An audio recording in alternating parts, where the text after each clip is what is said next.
খাবার কিছু আছে? হ্যাঁ, খাওয়া দাওয়া দোকান আছে? হ্যাঁ, আল্লাহর কাছে তো সব আছে। মার জন্য অনেক মায়া হয়। হ্যাঁ, মায়া লাগে মার জন্য। হ্যাঁ, সত্যি। হুম। আত্মা থাকে উপরে? না, যে আত্মা আমাদের ভিতরে, মরলে উপরে আত্মা যায়? আল্লাহর কাছে চলে যায়।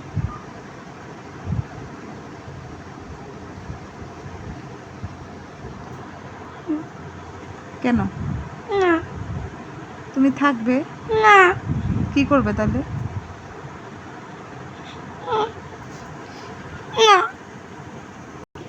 হ্যাঁ, নিমন না। আচ্ছা ঠিক আছে, আমি মরবো না, তুমিও মরবা না, আমরা দুজন বেঁচে থাকবো না। একসাথে। আমি তো মরবো না। না। বলিনি মরবো। তোমাকে বিয়ে দিব, না, তোমার বিয়ে করবো না। বিয়ে করবো না? কে কে বিয়ে করবো না? না। আচ্ছা ঠিক আছে, মাকে নিয়েই থাকবা। আমার সালাম